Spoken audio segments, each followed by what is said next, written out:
Il y a un arbre. Voilà, donc il y a un arbre qui vient de tomber sur la route. Activer la fonction Waouh, merde. je vais faire un intervalle. Attention, toi, on ne va pas trop vite. J'adore ça.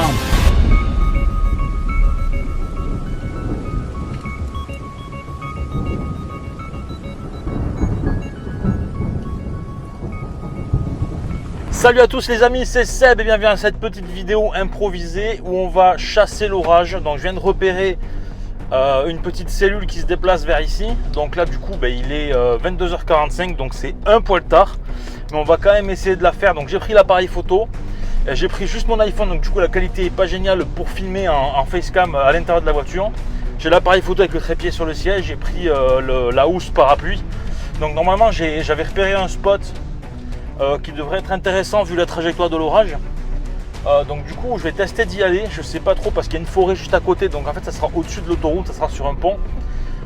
Et du coup ça devrait être assez stylé, s'il y a quelques voitures, on va pouvoir faire des traînées, ça pète partout en face là-bas, donc c'est nickel, c'est exactement là où je veux. Donc voilà, donc là on va essayer de se le faire, du coup je pars pas très loin de la maison, tout simplement parce que si jamais il tombe de la grêle, parce qu'apparemment c'est un orage assez violent qui arrive. Donc du coup j'ai pas envie d'aller me retrouver sous une pluie de grêle sans abri. Donc du coup là je me déplace à environ 500 mètres de la maison. Donc juste sur un pont d'autoroute.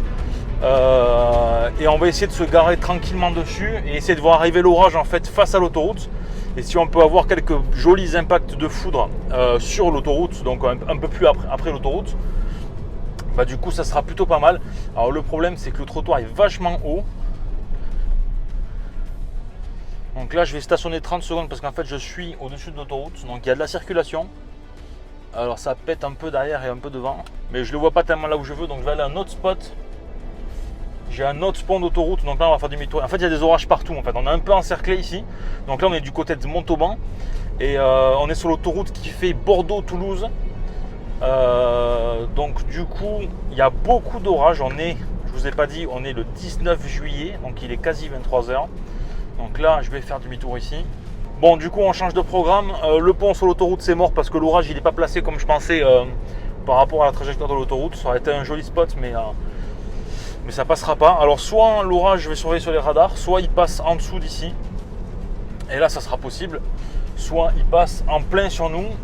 Waouh, je viens de voir un éclair de malade mental et je suis dégoûté parce que je n'étais pas placé. Donc il y a un orage en face aussi qui a l'air pas mal aussi, mais le problème c'est que je ne voudrais pas me faire rattraper, je me suis déjà fait avoir. En fait il y a un orage qui arrive sur le côté, sur ma gauche, donc qui arrive de l'ouest, et il y a un orage qui est au nord, et en fait celui qui est très intéressant c'est celui qui est au nord, mais il y en a un énorme qui arrive sur l'ouest aussi, donc du coup je préférerais me méfier un peu, parce qu'à regarder souvent on est fixé sur un seul orage en fait, et finalement on fait plus trop gaffe à ce qu'il y a autour, et on se fait vite rattraper par la grêle, les vents et tout, vu qu'il y a pas mal d'arbres. Donc voilà. Alors j'ai la casquette parce qu'en fait quand je tourne dans la voiture, j'avais déjà fait le test, j'ai le plafonnier qui est allumé et on n'y voit que dalle en fait en voiture quand il est allumé forcément. Donc du coup je préfère la jouer avec la casquette, comme ça me cache la lumière du plafonnier. Attention, toi ne va pas trop vite. Oh putain, il y a un arbre sur la route. C'est pas grave, un arbre est tombé. Donc là je vais vous le filmer. Voilà, donc il y a un arbre qui vient de tomber sur la route. Donc là ce que je vais faire c'est que je vais descendre. Je vais aller voir la voiture en face si tout va bien. Parce qu'on sait jamais. Je vois une voiture, je ne sais pas si vous la voyez, par là il y a des. Hop là, par ici, là, il y a des phares. Donc je vais aller voir si tout va bien.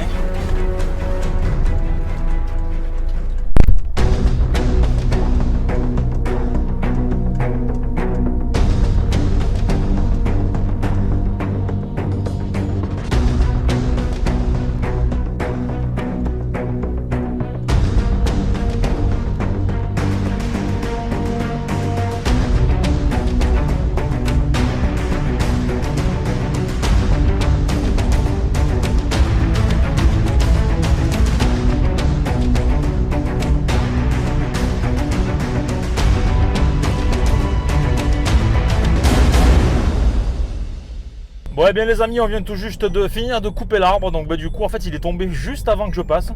Donc là ça me semble compromis parce que du coup on a passé 10 minutes, un quart d'heure à le couper. Donc du coup l'orage au nord s'est barré. Ah non, en fait il s'est pas du tout barré. Je viens de voir un éclair absolument ouf. En fait j'aimerais me trouver un champ Donc je crois que le blé a été fauché, donc c'est mort. Mais je voudrais me trouver un champ assez sympa, plat, avec une bonne distance de vue. Et prendre une photo d'éclair en fait qui tomberait dans le... qui tomberait dans le champ en fait. Ouais, donc l'arbre, heureusement, j'ai de la sciure partout. Il y avait le propriétaire de la maison d'à côté en fait qui avait une tronçonneuse. Donc du coup, waouh, je sais pas si vous l'avez vu à travers les vitres, mais ça vient de barder sévère. Ah, il y a un champ de tournesol, putain. Ah, il y a un super champ de tournesol. Le problème, c'est que je crois qu'il y a des platanes derrière, ça va faire dégueulasse. Donc le blé, comme je disais, c'est mort. Le maïs, c'est pas joli. Le tournesol, ça aurait fait quelque chose d'assez joli. Mais le problème, en fait, c'est que c'est bouché par derrière. Alors là, je sais pas trop ce qu'il vaut. Là, on est à 2 km près de la maison. Donc je suis un peu loin. En fait, ce qui me fait surtout peur, c'est l'orage qui vient de l'ouest. Voilà, je sais pas si vous l'avez vu là-bas. Il est en train d'arriver et il a l'air de péter sévère. Et je vois sur les éco-radars en fait que c'est rouge. Rouge à violet le centre. Donc du coup, je voudrais pas trop me retrouver là-dedans parce que je pense qu'il y a de la grêle et du vent. Il y a beaucoup trop d'habitations. Quoique ce champ-là est pas dégueulasse. Bon, écoutez, j'ai une jolie cellule par là. Je vais juste me décaler par rapport à là parce que ça m'a suffi. Là, maintenant que j'ai vu ça, j'ai plus très envie de côtoyer les arbres. J'ai pas un champ exceptionnel. Je pense que c'est un champ en jachère un peu, donc qui est laissé un petit peu à l'abandon des plantes qui veulent bien pousser dessus. Ok, ça vient de tomber juste à côté. Donc l'orage vraiment se rapproche énormément. Je vais couper la vidéo. Je vais couper la vidéo 30 secondes et regarder l'éco-radar de suite. Ok les amis, donc on me voit plus trop parce qu'en fait j'ai plongé la bagnole dans le noir. Je suis face aux orages, vous verrez peut-être les éclairs sur mon visage. Il y a des impacts de foudre de ouf pile poil en face de moi dans le champ. Donc du coup je suis super content pour l'instant. Je surveille surtout l'orage qui est derrière moi, donc l'orage de tout à l'heure de l'ouest et qui est en train de débarquer sur moi. Pour l'instant je prends en photo, je viens de louper un impact de foudre, je suis dégoûté. Je prends en photo en fait un orage qui est sur le sud maintenant. Donc je sais pas si c'est un morceau de celui de l'ouest qui s'est détaché et qui est venu là, parce que le radar c'est pas encore actualisé. Donc du coup je sais pas si vous me voyez beaucoup, je pense que vous me voyez un petit peu, pas du tout. Donc voilà, en fait le problème de ça c'est que je fais une pause longue, donc du coup j'ai enregistré toute la lumière qui passe. Et le problème c'est qu'on voit le champ devant et mes feux de détresse en fait illuminent en clignotant le champ. Et j'ai peur que ça fasse un reflet dégueulasse orange que je pourrais corriger par la suite. Oh, je viens de louper l'impact du siècle les amis, je suis dégoûté du cul. Il vient d'avoir un impact de foudre absolument énorme juste en face de moi. Pour l'instant dernièrement c'est assez calme, je sais pas si ça présage du bon. Donc j'ai activé la fonction où... waouh, il n'y a pas d'éclair d'orage. J'ai activé la fonction où en fait la photo se déclenche quand je tape avec le doigt sur l'écran. Ça évite de faire bouger l'appareil avec le bouton. Ah si, c'est quand même pas mal, c'est assez joli ce que je viens de prendre là. On a vu le nuage s'éclairer violet dans le ciel. Donc là je vais ouvrir le toit ouvrant. Ouais, je pense qu'il est pas loin celui-là. C'est très très petit. Waouh, merde! Celui-là, je l'ai loupé, bordel. Voilà, donc là, c'est surtout des éclairs couverts par les rideaux de pluie. Donc du coup, ça fait juste une lumière violette. C'est pas très intéressant à prendre en photo. Bon, les amis, il est 23h30. Donc l'orage, comme je pensais, celui de l'ouest, donc est passé au sud. Donc il est passé en dessous de nous. Je pensais qu'il donnerait plus d'éclairs que ça, mais j'ai l'impression qu'il est noyé dans le rideau de pluie.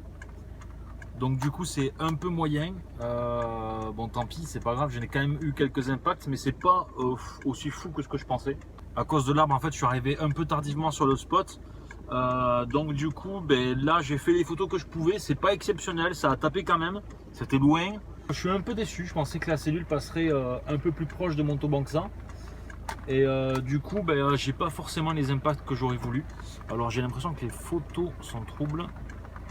Ok, le moment où je fais la mise au point, une putain de foudre qui tombe. C'est nickel. Ne jamais toucher à l'appareil quand on prend des photos. Je l'ai loupé. Bon, eh bien les amis, il est minuit. Donc il y a énormément de condensation. Il y a du brouillard même dans la bagnole parce que j'ai la vitre ouverte. Du coup ça rentre et tout, ça fait une espèce de truc dégueulasse.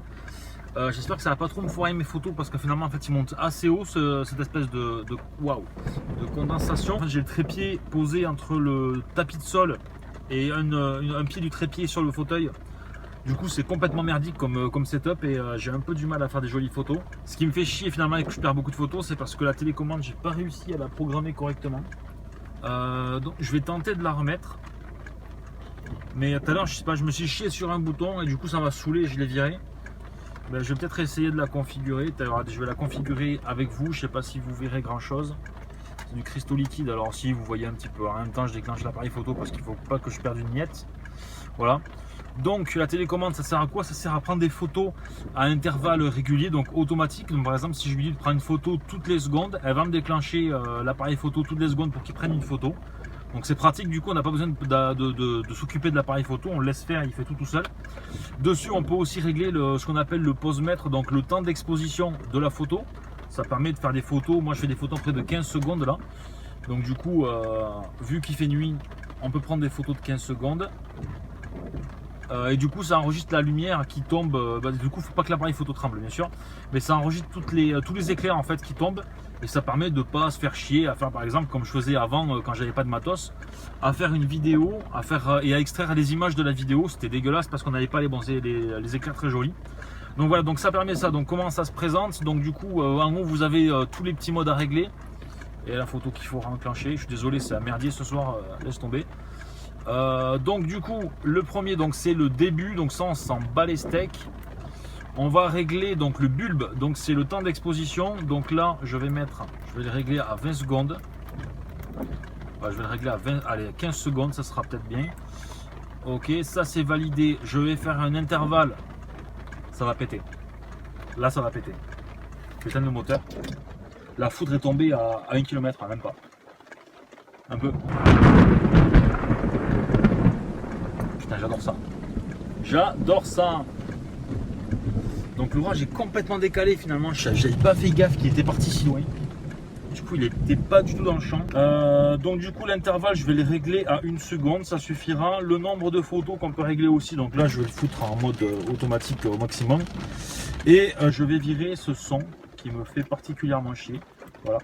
Pour faire la mise au point, je me prends un lampadaire. Donc là, j'en ai un qui est pile poil en face, ça tombe bien.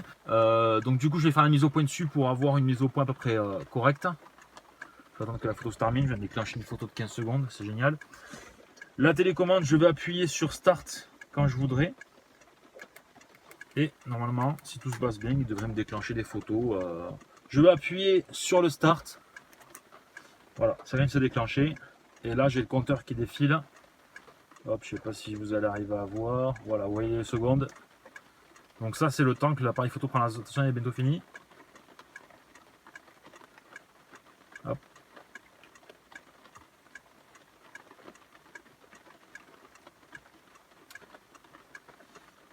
Est-ce qu'il a bien compris ce que je lui demandais, moi, par contre?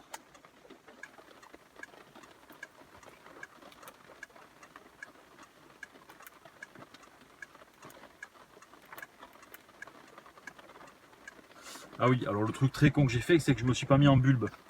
Mais voilà, mais quel tocard! Je viens de tout comprendre. Je viens de comprendre pourquoi je me fais chier depuis tout à l'heure.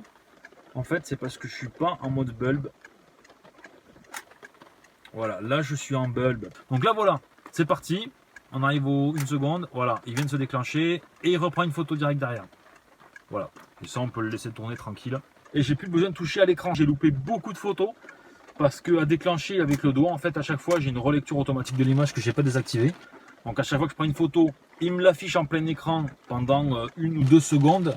Ce temps-là est perdu. Le temps que je rappuie et que la photo se redéclenche, j'ai perdu 5 secondes. Dans les 5 secondes, j'ai loupé déjà pas mal d'impact de foudre. Il y a un moustique. Saloperie. Et vous aurez le privilège d'avoir toutes les photos d'orage de la soirée qui sont pas nombreuses du tout et de pas bonne qualité. Voilà, je vous montrerai quelques photos que j'avais fait aussi avant. Elles sont pas exceptionnelles du tout, ouais, c'est des photos complètement amateurs, je maîtrise pas du tout encore le truc et tout, mais bon, ça me fait kiffer moi, j'adore ça depuis toujours. Allez voir les orages. Donc du coup je vous mettrai quelques photos supplémentaires à la fin que j'avais pris l'année dernière ou dans les orages qui sont passés que j'avais pas fait de vidéo. Bon et bien les amis, voilà, je suis sur le retour, donc il est minuit 52, donc bien sûr je suis resté plus longtemps que prévu bien entendu. Donc les orages sont passés, il y a beaucoup de pluie, on les voit encore au loin mais franchement je vais pas les chasser plus, il est déjà assez tard comme ça. Donc là du coup je vais rentrer, là je suis à 200 mètres de la maison. Donc voilà les amis, c'est la fin de cette vidéo. J'espère que ça vous a plu de passer un petit moment avec moi pendant cette chasse à l'orage. Donc c'était vraiment fait à l'arrache. Donc voilà, et bien je vous dis à la prochaine, portez-vous bien et on se voit très vite. Allez, salut!